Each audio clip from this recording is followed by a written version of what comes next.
What is up, YouTube and all you Dolphins fans? It's the Miami Football Fanatic here again, and today I just want to talk about the Dolphins' draft plans moving forward. Obviously, with a devastating Tua hip injury, that just puts a major dent in our draft plans moving forward. Because honestly, he's been the guy for us for the last 2 years or so. I mean, there's been many reports that the team absolutely loves Tua, and they just really see him as the next Russell Wilson or the next Kyler Murray coming down the pipeline. But I mean, who knows how true those reports are? But how could you not love the guy? You can just tell he's going to be an absolutely tremendous NFL quarterback. He's got the makeup, he's got the character, the personality. You can tell he's a guy that's got great pride and integrity. And on the football field, he's just a talented, absolutely fantastic quarterback. He's got great accuracy, great athleticism. Just reads his keys and his reads incredibly well. And you can just tell he's a high-functioning quarterback that's just going to be great in the NFL. And it's just a real shame that this injury hit when it did. But not to worry, we got plenty of draft capital this year and in 2021. So we're going to have plenty of opportunities to build up this roster. But if Tua is the guy, we're going to have plenty of capital to build up around him. And if he isn't, and if the guys Chris Greer and Reggie McKenzie and Marvin Allen, if they don't want to go with Joe Burrow or Justin Herbert, or if they think that Tua is too much of a risk, they might look to next year and try and grab a guy like a Trevor Lawrence or a Justin Fields. But today's video is just solely about the 2020 draft and just whether or not the Dolphins deem Tua, worthy enough of taking that risk. So obviously with the hip injury, it does complicate things. There's just a number of factors you have to take into account. Will he ever be able to return to the form that he showed the last 3 years at Alabama? Will he ever be able to play at full speed? Will the hip, become a non-factor? Or will it be a thing where, whenever a defender falls on him and puts weight on him, there could be a risk of that hip falling out again. I've heard from a couple of experts that just when this happens once, this complete hip dislocation and fracture, there's a slight chance that it can happen again. So, is that something that the Dolphins want to take a risk on? Tagovailoa, he underwent surgery to repair the dislocated right hip and posterior wall fracture. Dr. Lynn Kane, Alabama's orthopedic surgeon, said that afterwards, Tagovailoa's injury prognosis is excellent and that he's expected to make a full recovery. It's a serious and it really is a rare injury that you just really never see in football. I mean, you see guys, dislocating ankles or, breaking their legs or dislocating their kneecap or whatever it may be. But, these kind of injuries you just never see on the football field. The doctor said that it's a freak type injury. It's what we call a high energy injury, meaning you're more likely to see something like this in a motor vehicle accident. So that just shows the kind of trauma that this poor guy's body went through. It's painful, it's traumatic. The best news is the specialist who operated on Tagovailoa sees these kind of injuries, far more often than other doctors, and doesn't anticipate any long-term consequences, and thinks that he has an excellent chance at a full recovery once the fracture heals. So that's great to hear. But I mean, we're really not going to know, for another 3 months what he's going to look like. Kane told ESPN football analyst Laura Rutledge that Tagovailoa will be on a partial weight-bearing plan for 6 weeks, which he said in his interview yesterday, to let the fracture heal. And then in 3 months, he's going to resume athletic training, like I said. And by the spring, he can begin throwing again. So if the Dolphins do take him, that means he could start throwing by rookie minicamp. But there really are months of rehab ahead in order to get back on full health. And I really am confident that Tua would get through that. You could just tell by his interview on ESPN. He's in great spirits and he's a great guy. He's got a terrific family around him. And if someone was going to make a full recovery, it would be Tua. Bell, does say that Tagovailoa's recovery after the fracture heals will center on just healing the trauma to the soft tissue caused by the injury and just restoring strength to the muscle around the hip joint and increasing the range of motion after initially restricting it as the fracture does heal, as the bone heals. Bell did say, you want to restore normal strength and function, but also prevent against a further occurrence. I mean, hopefully that would be the case. Because as I said, it can happen again. It's much harder to dislocate the hip. So unlike the shoulder, you don't really worry about it repeating as much. So you let the fracture heal properly first, then progress from there. So that is great to hear, but hopefully that is 100% true. Despite many connecting Tua's injury to Bo Jackson's career-ending hip injury, Bell says, the specific nature of the injuries are quite different and there's not much to compare there. At the time of Bo Jackson's injury, the severity was not fully appreciated. It was hard to know how much trauma happened inside his joint. He continued to be up and about on it, and there was more damage to be done. So, Bo Jackson, he had a kind of similar injury, but he continued to play. So obviously, he could continue to do damage to his hip, and and that was why I think he had like a degenerative hip or something like that.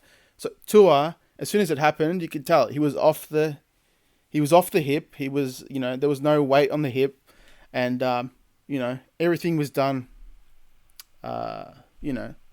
professionally. Anytime you have trauma to the hip, Bell said, including a dislocation or a subluxation, it's not natural to worry about the blood flow because those arteries are so critical to the health of the hip. In Tua's case, he got the injury recognized quickly and reduced quickly, and he got a top specialist working on it. Like I said before, early management really drives a lot of the prognosis. He's had everything in his favor, the best it could be at this point to have a full recovery. There really has been a lot of durability concerns with Tagovailoa up to this point before his hip injury. He has had surgery on both of his ankles, and he had a right knee injury last year that hampered him over the past 2 seasons. Injury history is a big part of how teams will evaluate Tua, Stefania Bell said, ESPN's injury specialist. But teams will also look at how players recover from these situations. What's your functional return, and can you come back to prior performance? Like I said, you could look at others who had devastating college injuries that clouded their draft prospects, like Willis McGahee and Frank Gore, who excelled in their NFL careers despite that. And the reason this injury works against the Dolphins is that they just might deem him too risky to bet our franchise on. They could trim their quarterback options to likely top 5 selections in Burrow and Herbert. I definitely would not want Justin Herbert. The guy, he's got great traits. He's a big player, 6'6". He's got great athleticism, and he's got an absolute rocket for an arm, similar to Josh Allen. But he's terribly inconsistent. He's bad against pressure, and he isn't a guy that I'd want us betting on. I really think he's a more athletic and a stronger armed quarterback than Tannehill. I think he's a similar quarterback to Tannehill. If we were to take a guy early, I'd want to take Joe Burrow. He looks like a great quarterback. He looks like, unlike Herbert, he looks like he can stand in there against pressure and make throws when they're needed. You can see against Alabama, he was just absolutely terrific. He's a former all-state basketball player in the state of Ohio, so that he was Mr. Ohio, so that just shows you, what kind of an athlete he was. And I really think that the Bengals are going to take Burrow. I really think there's no chance of us getting Burrow unless we got the first overall pick.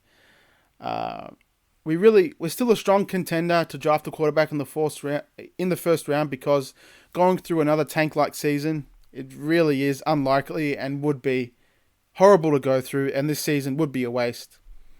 The Cincinnati Bengals, who are 1-10 or 1-11, I think at this point, 1-11, I think they are, remain the biggest threat to the number one overall pick. Like I said, if the Bengals deem Burrow to be a franchise-changing quarterback to replace Andy Dalton, the Dolphins' eye-opening war chest of picks just wouldn't be enough to convince them to trade back.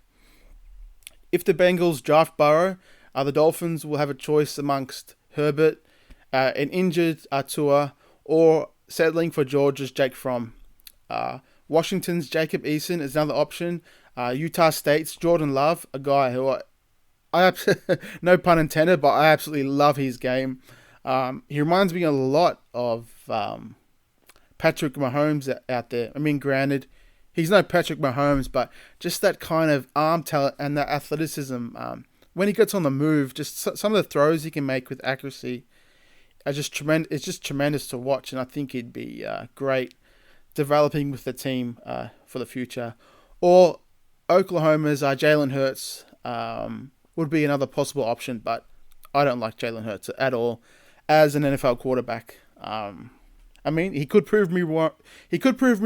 I mean, I've got to admit it. I really wasn't a big Lamar Jackson, fan with him coming out of the draft. I really think that he was just too much of a runner and he was going to get hurt.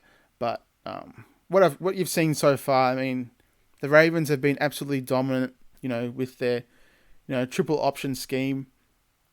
But Lamar Jackson, I really got to see his arm develop more to, deem him, a true, franchise quarterback. This is a Dolphins team that just really has failed to find the right quarterback position since Dan Marino retired in 2000. Or you could say, we failed to replace Dan Marino for 20 years. We really have to nail this pick, the quarterback this year, and just not settle for a guy who could be a possible Ryan Tannehill. The reason that it works in our favor, the Dolphins, per ESPN's Football Power Index, we're projected to have the number 3 pick, which is probably, I think, is going to be more like the 5th, 6th, or 7th pick. I mean, we've got the Jets, we got the Giants, and the Bengals next. We definitely could win all 3 of those games, so we could end up having, 5-6 wins to end the season. Pittsburgh's pick is projected to be number 17, which is just definitely wrong. I think that's going to be in the 20s. And Houston's pick is going to be in the mid-20s as well, making them the only team with 3 first-round picks. That kind of draft flexibility, like I was saying earlier on the video, it just gives the Miami to just make some real noise on draft weekend. Concern about Tua's hip injury could make him available in the middle or the back end of the first round, and the Dolphins just might fall into an opportunity where they could select him with one of the other 2 first-round picks. I think that's just highly unlikely. I think that Tua is definitely going to go top 10, and if we want to take Tua and we think he's our guy and we're confident in him being the franchise quarterback for the next 15 years, we have to take him in the top 10. I don't think he's going to be available past, pick 6 or something like that. But this kind of flexibility could allow the team to select an elite talent at another position, a guy like a Chase Young, or an offensive tackle like Georgia's Andrew Thomas or Iowa's Tristan Wirfs. Or in a more, radical move, we could select another quarterback with their top selection, which is highly unlikely. A double-dipping move at the position like the Dallas Cowboys did in 1989 when they took Troy Aikman and Steve Walsh in the first round. So yes, these coming months, the Tua dream does live on, and depending on how his pre-draft medicals go, it could be more realistic than ever. This Dolphins franchise, we've got needs just all across the field. I mean, we need another quarterback. We need a whole new offensive line. We need a couple new running backs. Wide receiver, I'm pretty happy with, especially with how Devontae Parker's playing. Albert Wilson looks great. Hopefully he can carry that form into 2020. And Preston Williams, what else can you say about that guy? He looks like an elite talent at wide receiver. He did tear his ACL, but I'm confident that he can come back from that pretty strong in 2020. So with those three guys, I mean, with Parker and Wilson, I mean, Parker and Preston Williams, I'm pretty happy with those two guys. But just moving on, yeah, we could take another wide receiver. We need another tight end to pair with Mike Gesicki. Durham Smythe just really isn't cutting it. What else? Yeah, I already said offensive line. We need edge rushers. We need another guy in the middle of the defense. We need a more well-rounded, just a world beater of a linebacker. Someone like a Kenneth Murray from Oklahoma. I'd love to have him. We need cornerbacks. We need multiple cornerbacks to pair with Xavier Howard. And we need multiple safeties. So we got needs all across the board. And so if we could address one of them with a top 5 pick and still get their quarterback of the future, even if they play it safe with Tua, slowly rehabbing the 2020 season, it could end up being just a real blessing in disguise. If they deem Tua, solid, long-term, taking him with the top selection still might be a win. Like I said before, he's got elite accuracy, he's got playmaking ability, tremendous anticipation, he's got ability to read the defense, and he's got a great propensity to lead his team in big moments, which makes him a rare and desirable quarterback prospect. The best hope is that Tua returns to full health and he has a long NFL career. His talent was absolutely tantalizing at Alabama. And it's easy to see him becoming one of the next great young NFL quarterbacks. It's also very early in the process, and with medical evaluations still to be performed, I mean, team doctors are going to have a real good look at that hip and, determine whether or not he can make a full recovery. And also, Tua's going to make his decision if he wants to, go to the NFL or return to Alabama. But early observations show the Dolphins' pursuit of a franchise quarterback just really is going to be completely affected by the Tua injury. And it's not quite clear yet how it will work out for the team. So that's it for this video, guys. Just giving my opinion on the whole Tua situation. Be sure to like and subscribe if you enjoyed the video. As always, I love to read comments from you guys, so make sure to give your opinions down in the comment section. Let me know, just how you're feeling about the Tua situation. If you agree with, my love for Tua, or if you want the Dolphins to just completely scrap the franchise quarterback for 2020 and look to 2021. Yeah, just give me your opinions down in the comments. And as always, fins up, baby.